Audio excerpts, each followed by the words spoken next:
Agora eu vou falar sobre o tópico 23.4, SCTP. O SCTP é um novo protocolo de camada de transportes confiável orientado a mensagens. O SCTP, entretanto, foi especificado em sua maior parte para atender os requisitos das novas aplicações de internet recentemente introduzidas, mas essas aplicações precisavam de serviços de transportes mais sofisticados que o TCP é capaz de fornecer. Então o SCTP oferece maior desempenho e confiabilidade. Então eu vou falar um pouco sobre a comparação entre o UDP, o TCP e o SCTP. O UDP é um protocolo orientado a mensagens.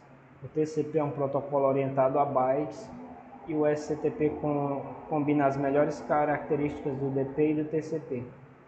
O SCTP é um protocolo orientado a mensagens e confiável.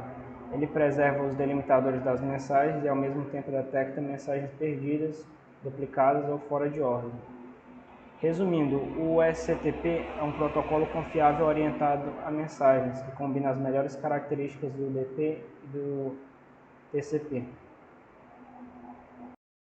A comunicação full duplex. Assim como no TCP, o SCTP implementa serviços de transporte full duplex, no qual dados podem trafegar simultaneamente em ambas as direções. Cada processo SCTP implementa um buffer de transmissão e um de recepção. Os pacotes são transmitidos em ambas as direções. Serviço orientado à conexão. Da mesma forma que o TCP, o SCTP é um protocolo orientado à conexão. Entretanto, o SCTP é uma conexão determinada por associação.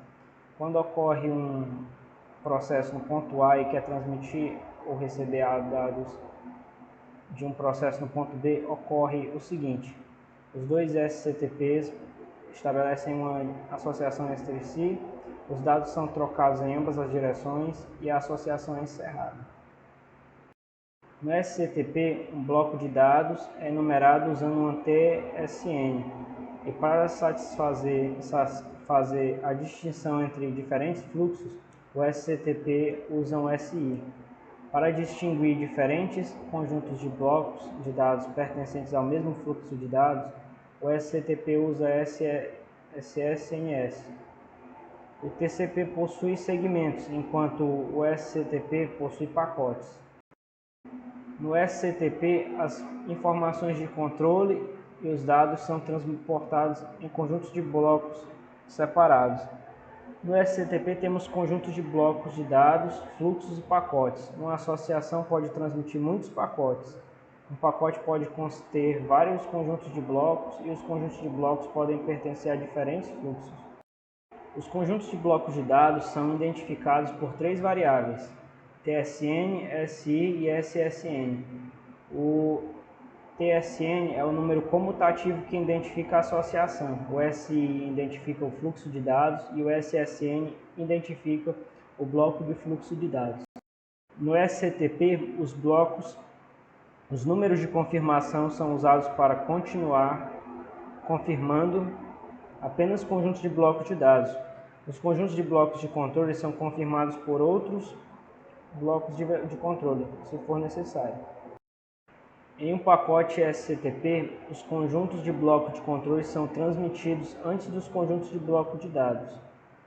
Cabeçalho geral. O cabeçalho geral define as extremidades de cada associação a qual um pacote pertence, garantindo que o pacote pertença a uma associação específica, preservando a integridade de seu conteúdo, inclusive seu próprio cabeçalho.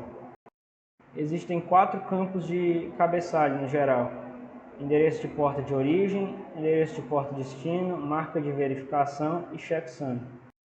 Detalhe: não é permitido nenhum conjunto de blocos em um pacote que transporta um conjunto de blocos init ou init-ACK. Um conjunto de blocos cookie-ACK ou cookie-ACK pode transportar simultaneamente conjuntos de blocos de dados. No SCTP, apenas os conjuntos de bloco data consomem TSNS. Conjuntos de bloco data são os únicos conjuntos de blocos que podem ser confirmados. Uma confirmação SCTP informa o valor do TSN acumulado, o TSN do último bloco de dados recebido em ordem. Controle de erros. O SCTP, assim como o TCP, é um protocolo de camada de transporte confiável. Ele usa um conjunto de blocos SAC para informar o status do buffer de recepção para o emissor. Cada implementação usa um só conjunto de diferentes comandos e timers nos lados receptor e emissor. Usaremos um diagrama bastante simples para informar esse conceito. Controle de fluxo. A implementação do controle de fluxo no SCTP é similar ao TCP.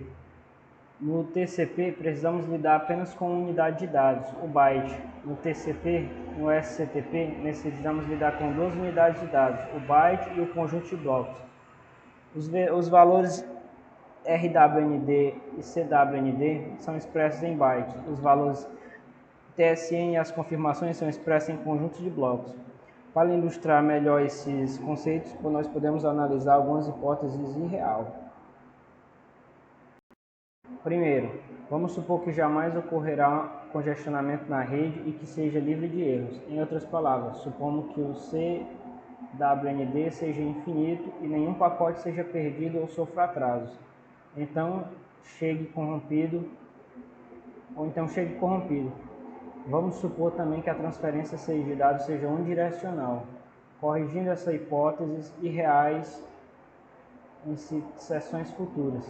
As implementações atuais do protocolo SCTP ainda usam as janelas deslizantes orientadas a bytes para o controle de fluxo. Entretanto, mostraremos o buffer em termos de conjuntos de blocos. Retransmissão. Para controlar um conjunto de blocos perdidos e descartados, o SCTP, assim como o TCP, emprega duas estratégias, através de timers de retransmissão e recepção de 4 saques, com os mesmos blocos faltantes. Geração de blocos saques. Outra questão importante no controle de erros é a geração do conjunto de blocos SAC. As regras para a geração de conjuntos de blocos SAC no SCTP são similares às regras implementadas no TCP para confirmação de mensagens com flag ECK. Controle de congestionamento. No SCTP, assim como no TCP, é um protocolo de camada de transporte sujeito a congestionamento na rede. Os projetistas SCTP usaram as mesmas estratégias de controle de congestionamento do TCP, descritas no capítulo 24. O SCTP possui fase de partida lenta, aumento exponencial, supressão de congestionamento, aumento aditivo e adição de congestionamento, diminuição multiplicativa. Assim como no TCP, o SCTP também implementa retransmissão rápida e recuperação rápida.